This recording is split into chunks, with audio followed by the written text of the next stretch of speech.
Okay, so I know we've basically been living in a nightmare world this whole year, but how can you capture that Halloween spookiness from the comfort of your quarantine shelter? Young adult horror novels, duh! I don't know about you guys, but I loved cracking open these kind of chapter books when I was a kid, back when, we were encouraged to read for fun and not just being force-fed that boring, depressing bullshit. I'm looking at you, Lord of the Flies, loving the time of cholera. I just want to read Hank the Cow Dog, dang nabbit! But despite being a self-proclaimed wuss when it comes to scary movies, or haunted houses, or hey, I dare you to walk past the back corner of the arcade that has all the scary light gun games, dude!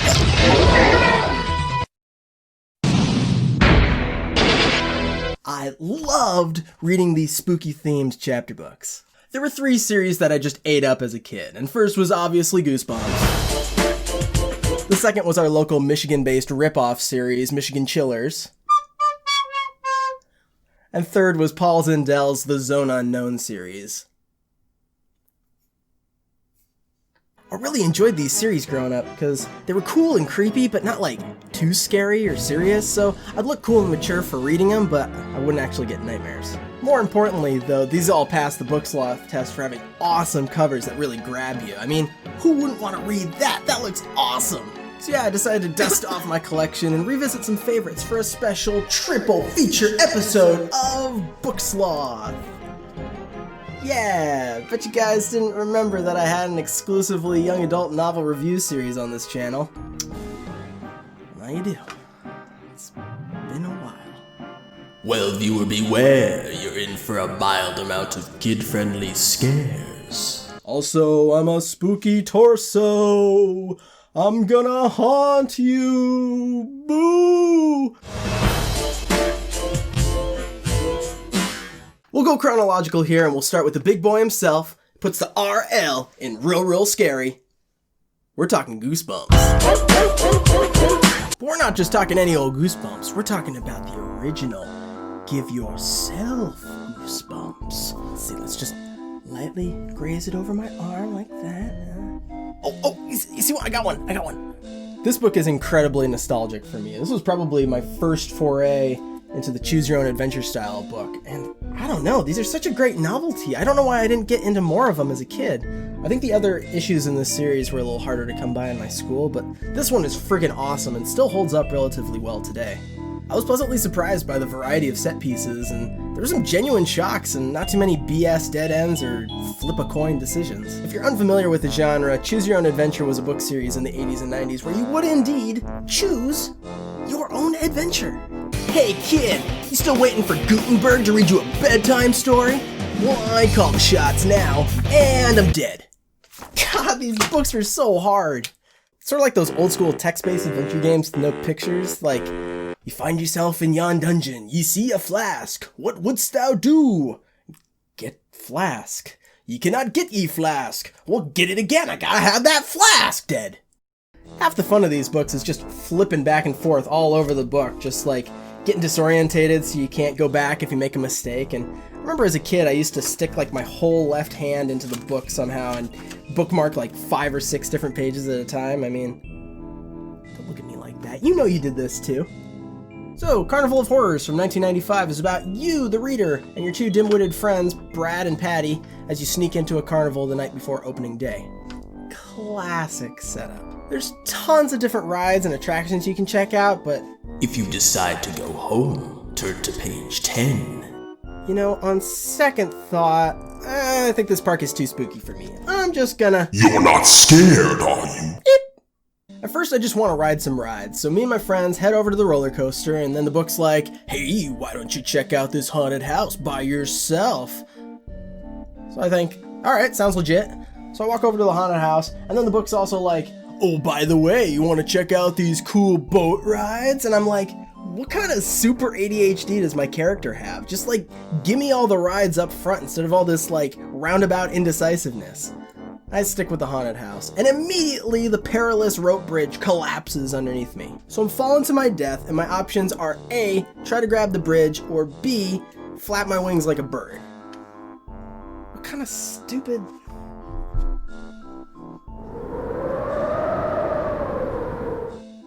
What do you mean that's what I'm supposed to do? That's what I'm talking about with these BS dead ends. I mean, if you don't flap your wings like a moron, the wind just doesn't come and you die anyway. You throw the book all the way on the ground. The other worst kind of decision is just a choose left or choose right decision, in which case you'd be forgiven for bookmarking because it's just random chance. Thankfully, one of the instances I got it in this book was in a Hall of Mirrors, where if you took the wrong turn, you get stuck forever flipping between two pages. It was like, oh, you turn this way, you turn that way, you turn this way, you turn that way.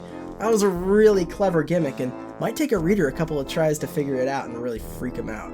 Another great concept that gets kind of underutilized is a sort of inventory system where you can win different prizes at some of the carnival games. Like, you can get a chocolate bar that you can feed to a vulture, but you just die whether or not you have the chocolate bar anyway. And similarly, there's this fortune teller who will either give you a hint to go help save the freaks at the freak show, or she'll give you this cryptic number clue that you can actually use to flip to that page later on in the story. And that was a really cool gimmick, and I was like really excited to like do something smart, and like I figured out the puzzle, but it just ends up being a dead end anyway, so it's just like so wasted potential.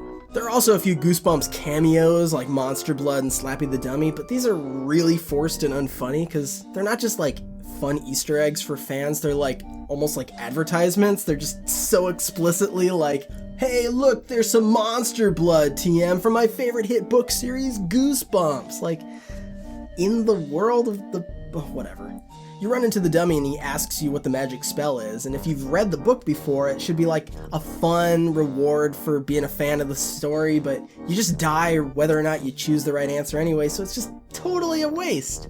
Stuff like that was a real bummer, and I wish they had done more to incorporate how to use your items or get out of situations by having knowledge of the books, but now I'm nitpicking the difficulty of a children's adventure book. With 25 endings and only 3 ways to get out, they're not all gonna be winners, but some of my favorites include waking up fused together with your friends as a 3-headed Siamese twin in the freak show, or your friend Patty turning into a monster and eating you if you don't agree with her sketchy plan, or an actual monster ripping your head off when you think he's just a robot. All in all, this was a really fun nostalgic read, and I actually lucked into a good ending on my second attempt. It was a really satisfying, like, thematic ending too that rewarded me for paying attention and not just guessing.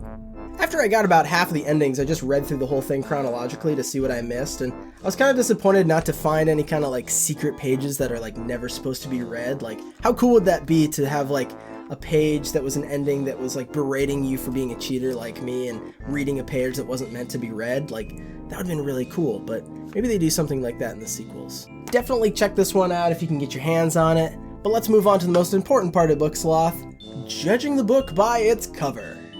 Goosebumps has always had great covers. They're simple and iconic and super eye-catching, which I'm sure propelled its popularity. They were scarier than most kids' books, but still kind of silly and cartoony, never nightmare fuel like Stephen Gamble, so you felt cool reading them. For the Give Yourself Goosebumps books, you trade off the awesome bumpy title for crazy holographic foil backgrounds, which really made Carnival of Horrors here stand out. Not only were these choose-your-own-adventure books a blast to read, but they were even more enticing to pick up. They felt really special. While the purple alligator is really iconic from my childhood, they even produced a stapler of this guy, believe it or not. I kinda want one. I still think this is a poor cover image, especially for the contents of this book. Maybe if it were like a regular Goosebumps book, like Trapped in the Reptile Room, it would be a pretty badass illustration, but the gator petting zoo is one of the least memorable sequences in the whole story. I get that it's hard to narrow down 25 endings, and readers aren't guaranteed to encounter every sequence, but then pick something broader or carnival-like. I've never seen a petting zoo, let alone an alligator enclosure at a carnival, so this scene doesn't evoke any of the themes of the story. There was a second Carnival of Horrors with this ghost roller coaster that I think is way better and more evocative, even though I think the illustration is a little worse technically. They should have gone with the establishing shot of the carnival tents with Big Al, or maybe being strapped to the final challenge spinner, something most readers will have to encounter to get one of the good endings. I guess they had to differentiate it from A Day at Horrorland, which came out the year before. The back is identical to every other Goosebumps book, but the purple and blue and gold color scheme is really royal and appealing, which works as this inaugural book in the subseries. One of the problems with these old choose-your-own-adventure books is that they get worn out twice as quickly from all the flipping back and forth, and used copies tend to have a lot of torn, bent, or marked pages from kids trying to cheese their way to the ending. That said, besides the cover coming off, mine's in relatively great condition. Overall, a solid 4 stars for being a flashy departure while staying in line with the iconic format. While it has a better illustration than most of the Give Yourself Goosebumps books, it's still underwhelming and isn't quite scary or relevant enough to the theme of the book. Now on to Paul Zindell's Raptor from 1998.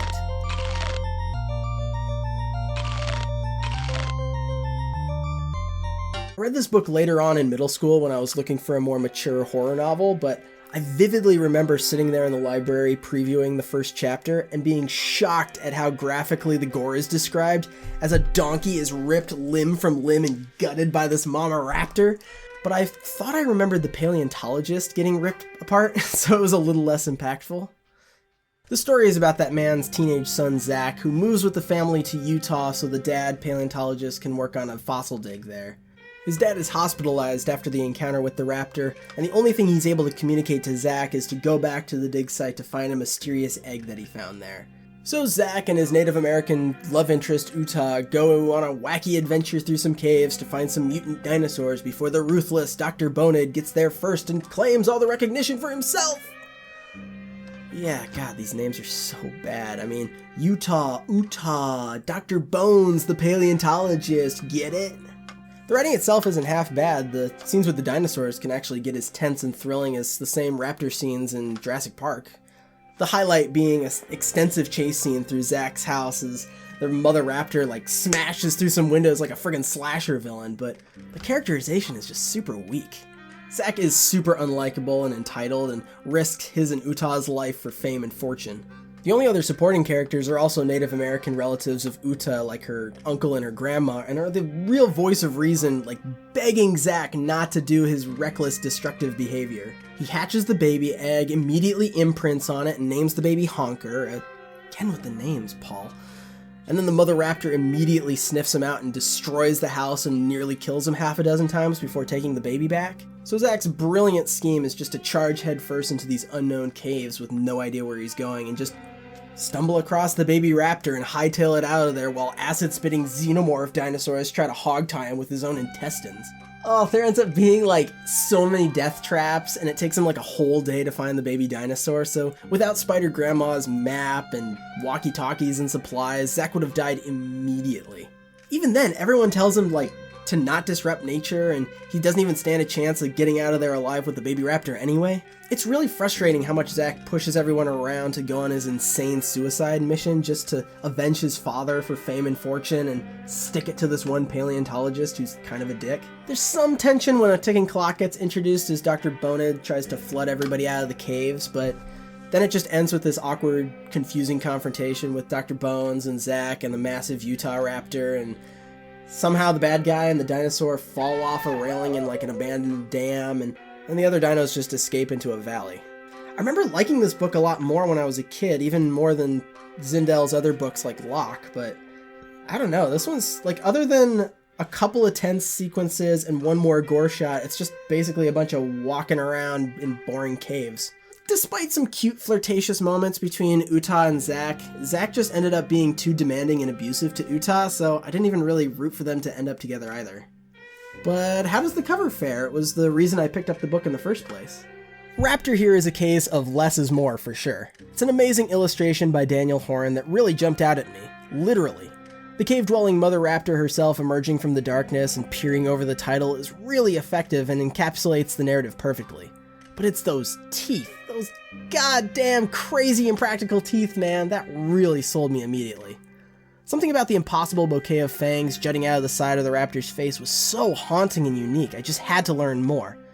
Unfortunately, it's total false advertising, and subsequent printings ditched the cheek fangs for a generic raptor being struck by lightning, I guess?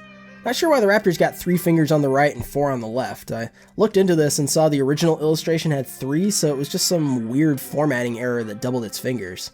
I guess the raptors are mutated a bit, so maybe they do have 4 fingers and face fangs.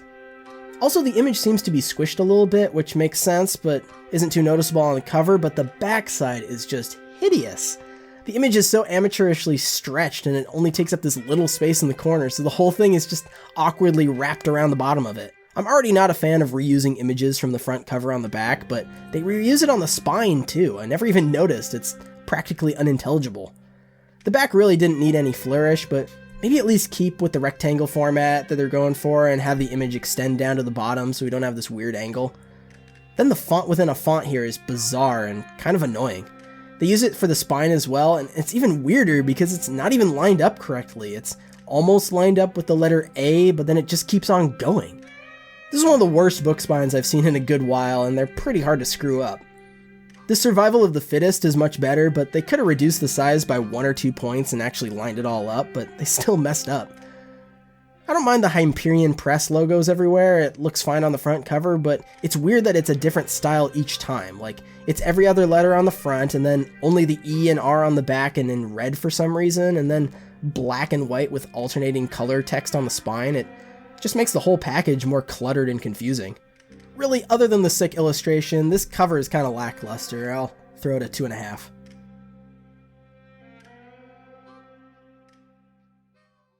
And lastly, repping my hometown, it's Jonathan Rand's Kreepy Klowns of Kalamazoo from the year Y2K. I didn't really want to have 2 carnival-themed books for this review, but it was either that or 2 dinosaur-themed books, and I have a little bit more to say about the carnival book. And we don't talk about Mayhem on Mackinac Island. Maybe I'll save that one for another video. I just remember that one being a total train wreck. I often met a lot of local authors at library events and school talks, like my childhood favorite Mark Crilly, so that's why I've got signed copies of all Jonathan's books. The Michigan Chiller series is identical to Goosebumps right down to the chapter header font. Each chapter is like 2 to 6 pages long, and each with an obnoxious stinger cliffhanger ending.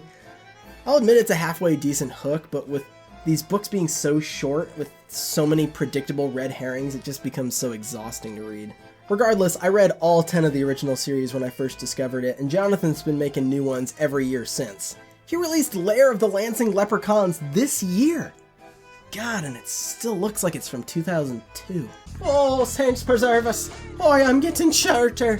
Oh, but it was such a clever tactic, too. These books didn't need to reinvent the wheel, they just take place in your hometown. How exciting is that? And I mean, like, the fact that this takes place in Kalamazoo, like, doesn't matter at all. There's, like, a little bit of lip service, just being like, oh, the city began as a fur trading post in the 1700s. In 1831, the town was first called, oh, look, there's a clown driving a truck. Jonathan's since branched out and completed chapter books based on 43 of the 50 states, too. Such classics as Virtual Vampires of Vermont, Terrible Tractors of Texas, and my personal favorite, Vicious Vacuums of Virginia! Sinister Suckers seize the Old Dominion State. Mwah! Awesome alliteration aside, how did Kreepy Klowns hold up? Well, it was way more boring and repetitive than I remembered, unfortunately. The clowns and the theme are super underutilized, and it just takes so long for anything interesting to happen that the ending is completely rushed. But the real culprit is the writing voice from the perspective of tween protagonist Kaylee. Unlike Goosebumps, the Michigan Chiller books are all written from first person, like an annoying diary account of the events. I'm Kaylee Fisher. I'm 11 years old, but I'll be 12 soon. It's my birthday this week. I love birthdays, but not this one. My 12th birthday is one that I'll never forget. Ever. You know, that kind of writing? It's just like those obnoxious short little bursts for emphasis. It gets old real quick. It even extends to the dramatic cliffhangers. It gets so ridiculous it's almost comical. The feeling was awful. There were people waiting in line, waiting to go to their doom. They had no idea the fate that would meet them inside the Gravitron. Some of them waved and turned to their friends and family. They had no idea it would be the last time they would ever remember them. The last time they would ever know their name. Shut up. We get it. The whole scenario is about as generic as it gets. Kaylee and her little brother are snooping around because the clowns at this carnival are acting a little creepy and weird. So she's just like snooping around in like the employee lounge and stuff and is like surprised that the staff is a little less than happy to see her there where she shouldn't be. But the twist is that the clowns are actually robots! Whoa! And they turn and mutiny on their boss, Klaus von Clown.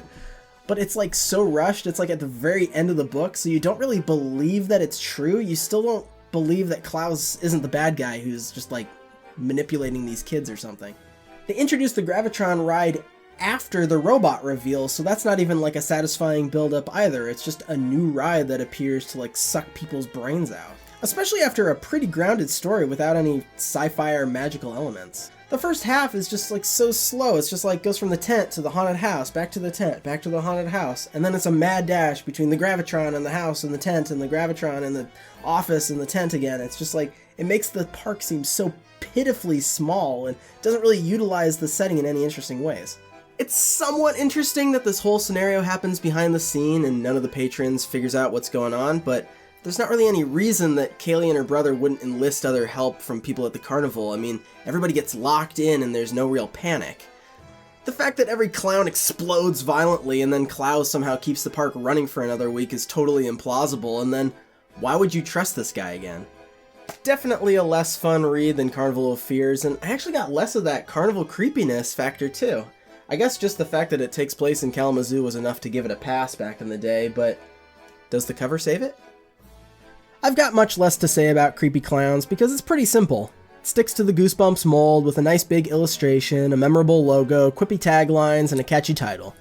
One of my favorite details in the Michigan Chiller series is the orange map of Michigan that marks where in the state this story takes place. John even keeps it up with the American Chillers featuring each state. From book 6 onwards, they use this jagged border design more in line with the Goosebumps look, but it's kind of pixelated and weird, like they just used MS Paint, which they probably did. The orange is kind of abrasive on this one, but it fits the bright carnival look, and it helps that the illustration is more moody and less saturated in contrast. I like the expressions of the clowns. They capture both the menacing glare of when they catch Kaylee being where she shouldn't be and the chaotic, malicious grin of punks up to no good. Having a lanky blue clown is also a unique look that really stuck out to me as a kid. The background doesn't make too much sense though. I don't think this green Venus flytrap thing is part of this tilt wave ride, and we've got a prominent Dogs 150, which has always been distracting for me. But at least the overall image is very clear. The clowns are front and center, and they are indeed creepy. Way better in my opinion than the reprint, which is just nightmare vomit. It's somehow more disturbing and less threatening. I like that it's more chaotic and heavily features the Gravitron ride, which neither the original cover nor the story itself really does. The new logo also really sucks and is a worse Goosebumps knockoff in every way. It also loses the Michigan map, which is a huge shame. The back cover and spine are perfectly utilitarian and get the job done. The series looks good on the shelf with its rainbow of colors and easy to read font. I didn't mention before, but these books also have a word search and word scramble in each installment. Kind of a dumb gimmick, but it's there, I guess. Even as a kid, I never had the interest or patience to find every word. The cover artwork is serviceable and matches the tone of the subject matter, and there's no egregious formatting decisions. It's just a simple, well-designed kids' horror book cover with no bells and whistles. 3.5 stars. While I might not have been as spooked as I was in my youth, it was really fun to revisit these series after so long. Let me know if you were a fan of these series growing up, and if not, share some of your favorite scary stories from your childhood down below. Since I've read all these books before, and I can reread them in about 1 or 2 sittings, I'll forgo the usual Book Sloth reading rate, and instead I'll calculate how long it's been since I made a Book Sloth episode. The official Book Sloth video making rate is 1 episode every 1,092 days. Eesh. I've been JanitorJoey, and I'll be back with another one. Eventually.